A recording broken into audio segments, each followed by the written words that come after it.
Politicians are human beings and, like the rest of us, are influenced by the environment.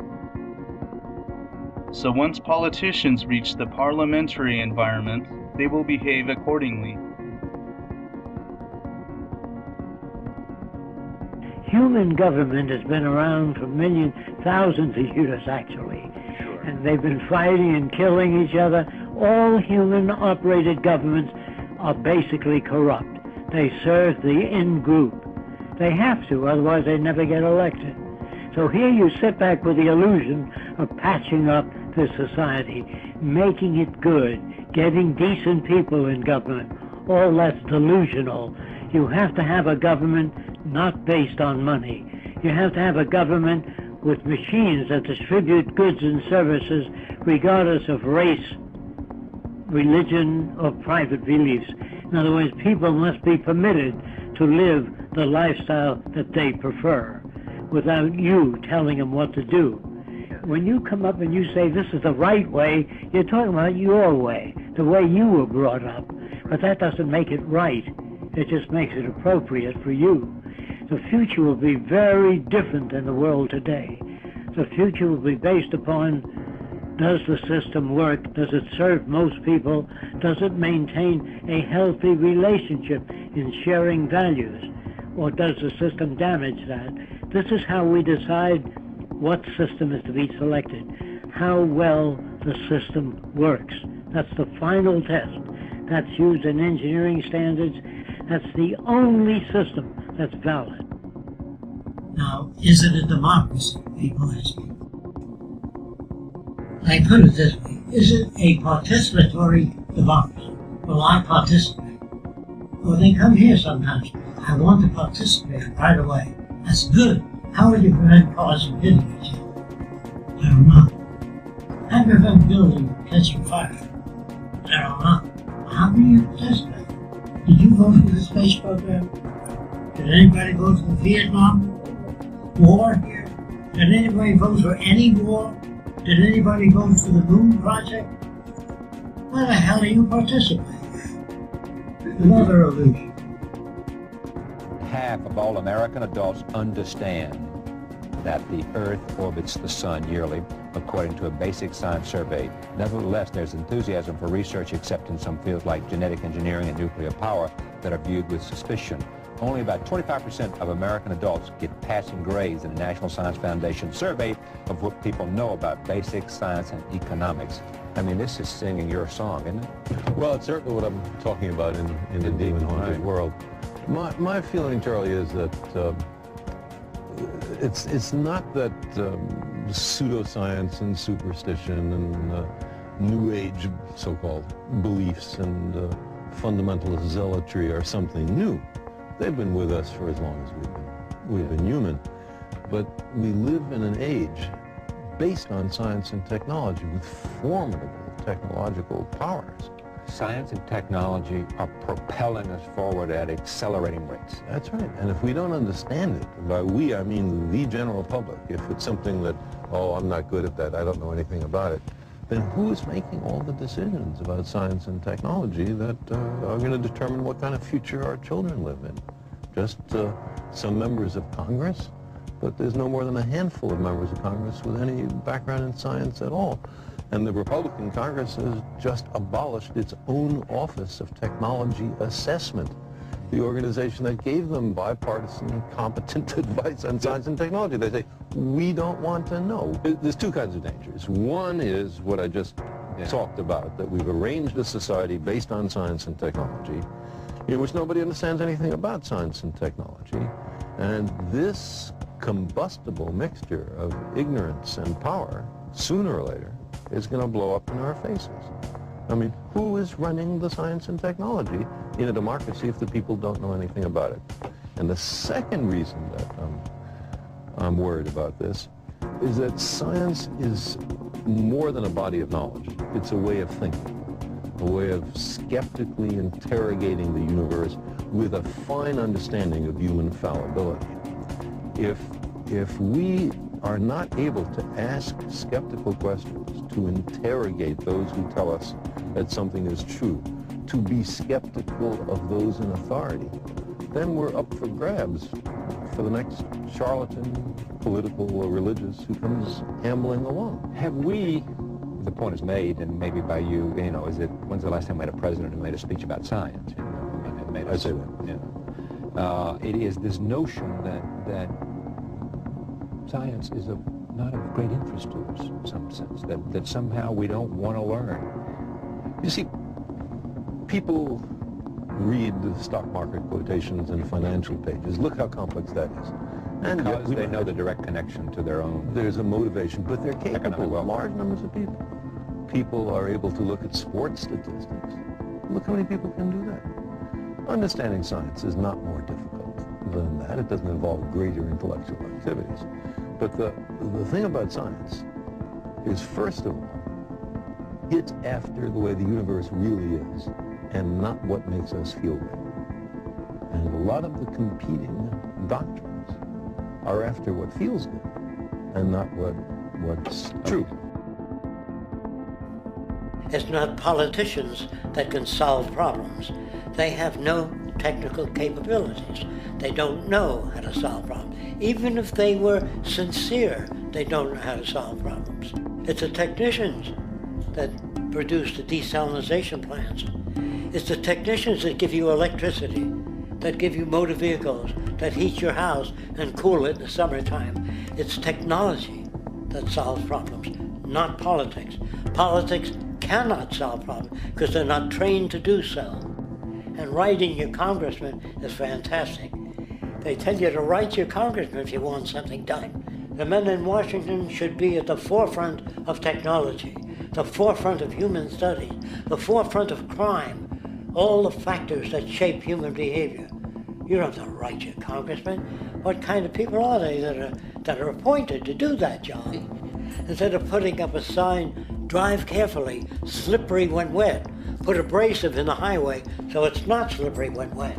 And if a person gets in a car, they're drunk, and the car oscillates a great deal, there's a little pendulum that swings up and back, and that'll pull the car over to the side.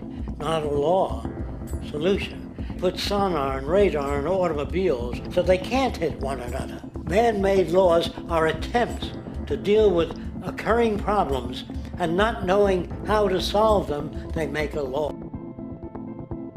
So you live in a managed world, and your kids in the future will say to you, wasn't it obvious that you paid off senators, you paid off governors, you paid off different people to get your will?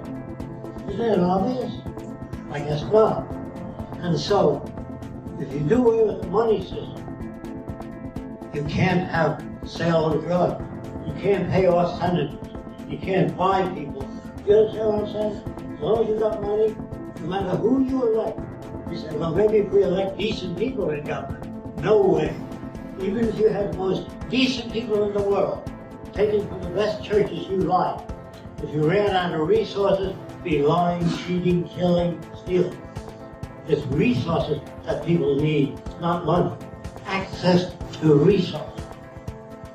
We have more than enough resources. If you consider the money spent in World War II, we could have wiped out the slums all over the world. Educated people, build the best universities free of charge. Why do we do it free of charge? Because the smarter the kids are, the richer all of us are. Every kid shooting up drugs, hanging out in malls. Why? They have no place to go. There should be art centers, music centers, cultural centers, theater groups, where people can go. They hang out in malls and coke stands because there's no place to go. And the government, I'm going to say this, the government and industry doesn't give a shit about people. Proof now. And would not outsource. If I have a big factory, if I pay my help more than the minimum wage, I can't stay in business. If he outsources to China. You understand? You're not going to invest in a company that builds playgrounds for the women's children that work in a factory. You want the money spent on products, advertising, so the income is great. So you invest that. So we're all sons of bitches in the monetary system. It makes us that way. When I say if you're not, consult your bank account to see who you are.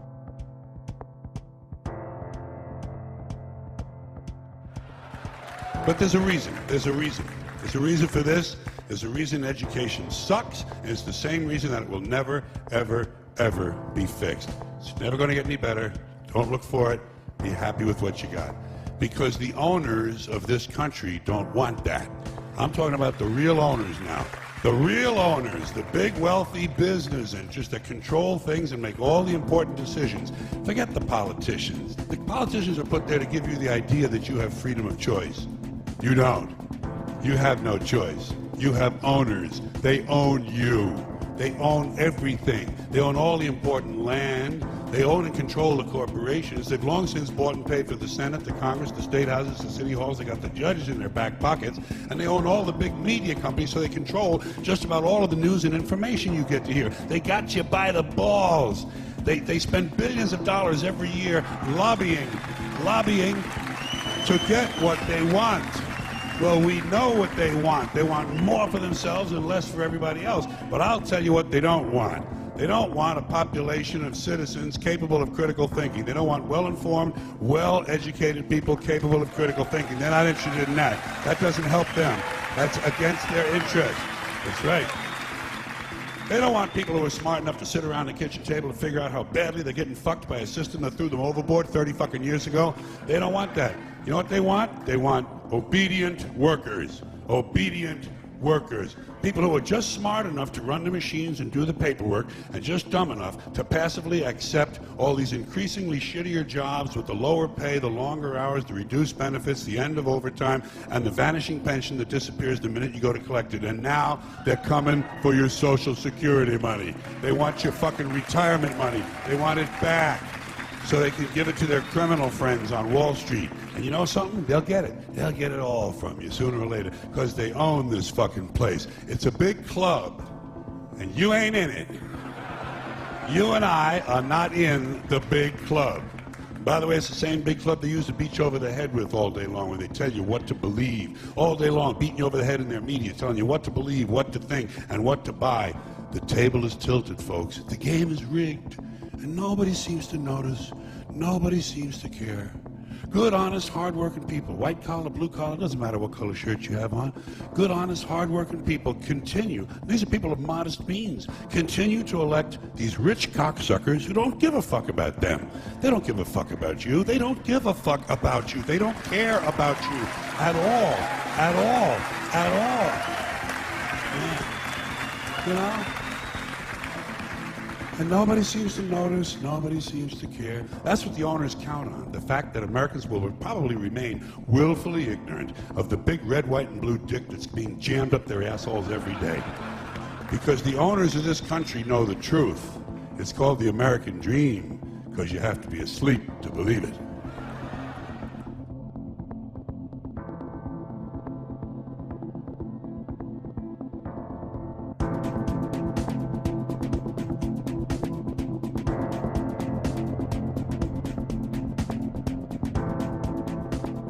Decisions must not represent personal opinions, but an action as a result of scientific research. Politicians have no technical understanding and thus provide no value when arriving at a decision. The nearest thing that I know of is to arrive at decisions rather than make them. Arriving at decisions meaning put all your decisions to test, see if they work. Use scientific scales of performance. And in that manner, we can probably arrive at closer agreements with nations. I believe that all nations need the same thing: clean air, clean water, arable land, and medical and health security, and access to food and the necessities of life. If we fail to work together, attempting to solve these problems, I feel the problems will continue in much more vicious ways, because we're not touching or not addressing the actual manifestation of how these values come into being. So when I say decisions have to be arrived at, first you have to study the carrying capacity of a planet, what it's capable of supporting. Then you design your cities and population densities so that they correspond to the carrying capacity of the environment. That's what I mean when I say people do not make decisions, they arrive at them. And how do you decide how much oxygen to carry on a submarine? Well, it depends on the amount of people in a submarine and how long you wish to be submerged. And that determines that. How do you know how much water to carry on a submarine? How do you know how much food to carry? How do you know how much electrical power? Depends on the performance you want of that submarine. Then you put in the proper electrical power for operating the submarine. You have to put in enough food and refrigeration equipment to feed the crew. If you don't provide for that, the technology may work, but the crew won't. So you have to not make decisions, you have to arrive at them. Wants are irrelevant. Necessities are paramount, and they must be related to planetary resources.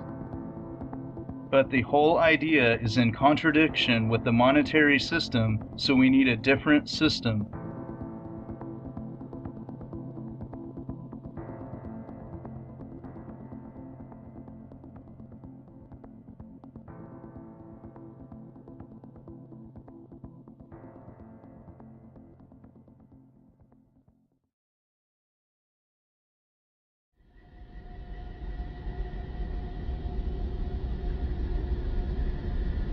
Reality is reality, and there can only be one, and it is best defined by scientific observation. Humans can only observe.